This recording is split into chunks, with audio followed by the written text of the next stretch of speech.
One of it is and also in here. Let's Oh, and Pitt's right here. Here, sorry about that. Anyway, let's react to old Matthew Santoro.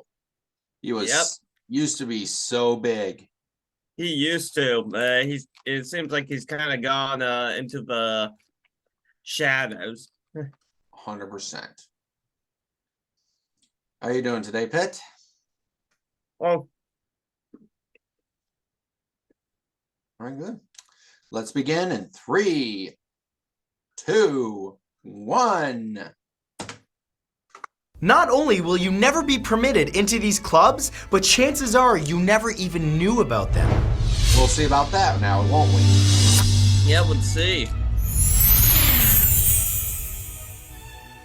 The Hurlingham Club, a beautiful 42-acre estate set in Fulham, London, England, is one of London's most posh and exclusive old-school private clubs. Formed in 1867 by Frank Heathcote for the purpose of promoting live pigeon shooting, Hurlingham was host to members like King Edward VII. Today, the club has outdoor sporting facilities for typical British sports like croquet, cricket, lawn bowling, and tennis. Lots of tennis, as well as playgrounds for kids, pools, and pretty gardens. Memberships are really hard to come by though, with a 15-year waiting list for an off-season pass, which goes for upwards of $1,200 plus $1,085 per year. If you want a full membership, you'll wait another 15 years and pay upwards of $3,618 plus another $1,660 a year. I don't know how desperate people are to play tennis or croquet, but if the membership fees didn't scare them off, the 30-year wait list to join probably would. 30 years.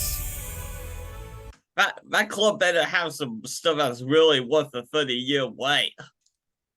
Should.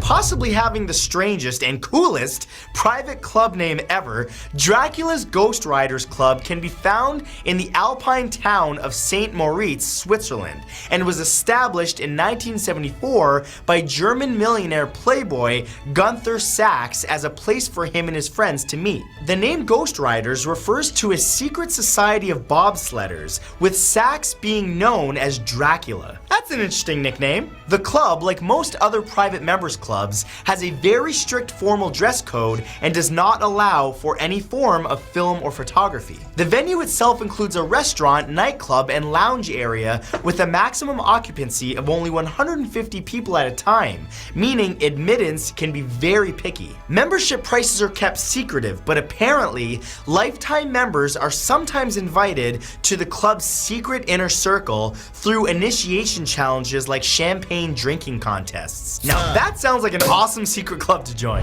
Sounds like a frat house. The Key Club, located at 32 Wellington Street, Hong Kong, is a private members club chock full of classic art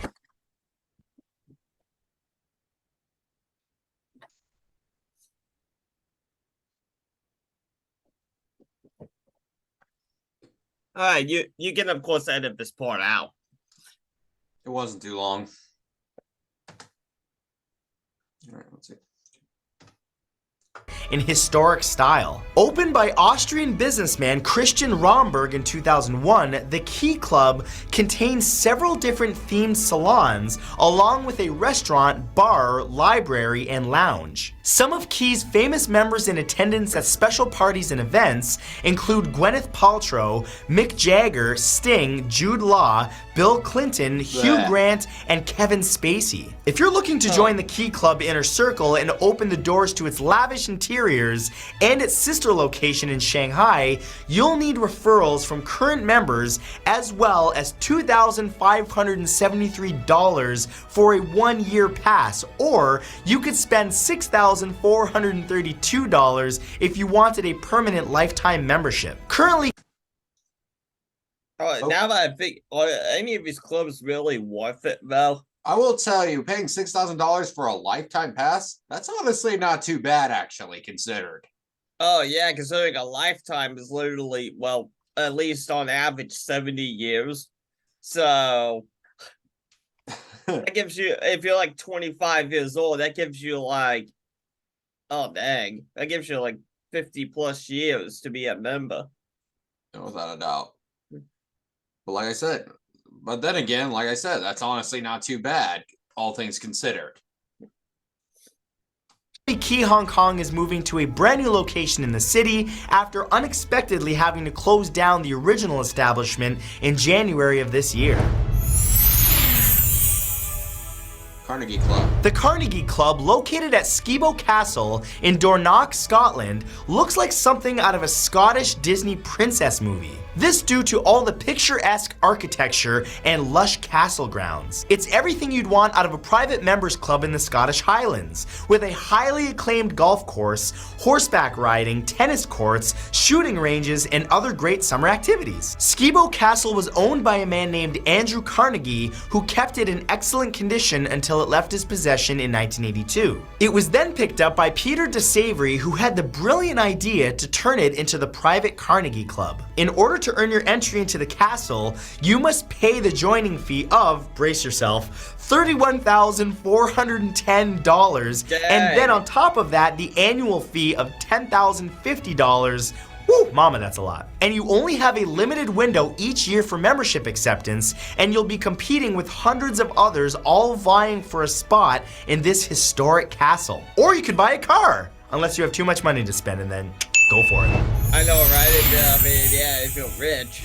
White's, found at 37 and 38 St. James Street, is considered to be the oldest private gentlemen's club in London, England. Founded all the way back in 1693, Wow. White's is notorious for its difficult member registration, since the majority of its patrons are not your average English citizen. Many British prime ministers, members of the royal family like Prince Charles and Prince William, and all manners of dukes, barons, and earls have been part of its honored roster. To join, you'll need to apply to sit on a long waiting list and prepare to pay the yearly membership fee of over $1,070, and that's just the easy part. The hard part is gaining acceptance of 35 different members who must give you a referral, which I'm sure isn't such a simple request when dealing with powerful figures. White's has also retained its strict no women membership policy, with the exception of the Queen, which has caused a lot of controversy in the past. Located at 66 East 55th Street in Manhattan, New York, Core is a high-class establishment for wealthy business executives, leaders, and innovators. Established in 2005, Core puts a new era technology spin on the expensive social clubs of the past by incorporating things like fingerprint scanners for entry and stem cell spa treatments. I don't know what that is, but it sounds disturbing. Among What?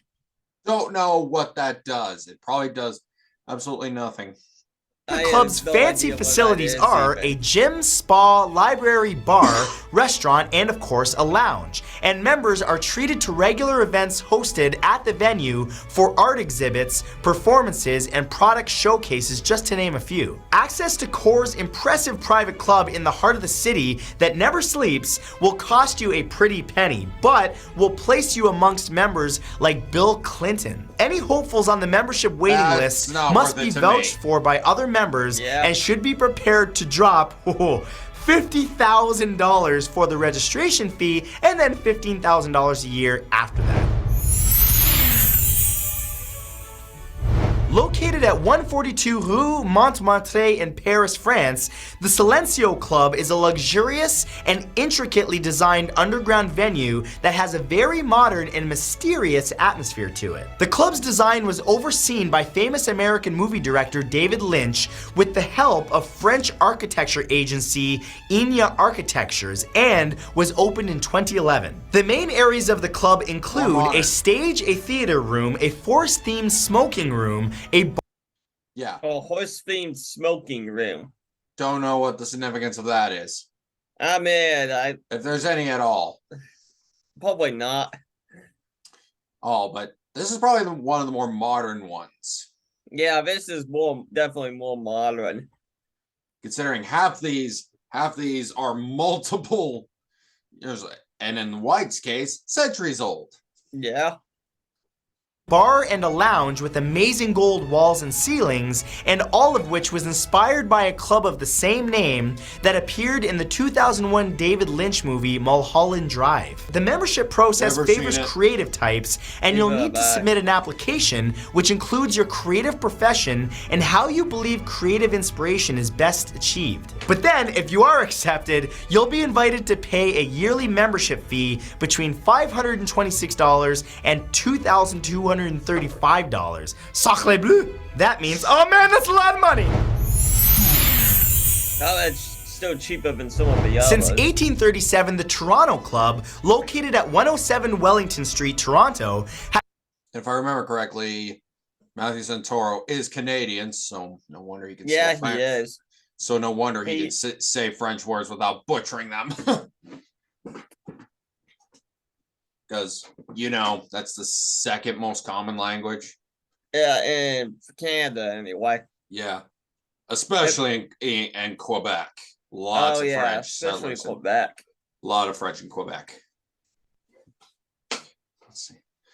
Let's see. has been one of the oldest, most secretive, and most difficult private clubs in Canada to gain membership to. The Toronto Club only allows a maximum of 300 members at one time, and if you want to be on that list, you'll need referrals from 5 to 10 current members, along with a $25,000 entry fee, plus $2,500 every year after that. Very little is known about what happens inside the large red brick building, with current members and staff refusing to give interviews to the media. But some anonymous members have stated that it's a space for important business executives to drink and play games. The head of the establishment is known as Number One, which makes it sound like a secret society for Bond villains, and the group did not allow women to join their ranks until the rule was changed in 1993. The Toronto Club may just be the city's best kept secret. Yeah, no kidding. Oh, I know this one. The 33 clubs are hidden within the land of Disney. Disneyland. No, literally, they're hidden inside Disney parks and are only accessible to corporate sponsors and private members. The original 33 Club was built in the New Orleans section of Disneyland in Anaheim, California. Originally, it was basically a place where Walt Disney and, you know, like the sponsors and whatever could have a private lounge, you know, and for the longest time, it was the only place in the park that served alcohol at that time. That makes sense. I mean, Disneyland and stuff tries to portray it as a family-friendly theme park. I'm pretty sure alcohol isn't exactly family-friendly. Yeah. I mean, Walt wasn't opposed to social drinking himself, but it just kind of but having it in the park kind of created kind of a rowdy element, you know, because you know That too, yeah. because it you know would how definitely- because you know how people could get Oh, definitely. when and to think they started that. I think social drinking became more a thing when they did this. I'm not even sure this part of the park still exists anymore. It probably doesn't. Let's be honest. It's called Pleasure Island, which is basically based off that place in Pinocchio, where basically that coachman / child slave peddler, or basically turns the boys into donkeys, literally jackasses. Get it? Because there's an allegory right there calling him like he's like basically back then they said if you were bad you'd be called a jackass, and here it's literally, you know, literally. Yeah, And literal. not to mention in Italy, apparently a donkey is a symbolism of labor and kind of not intelligence. And but there in the original Disney film, it shows those kids drinking alcohol, smoking cigars.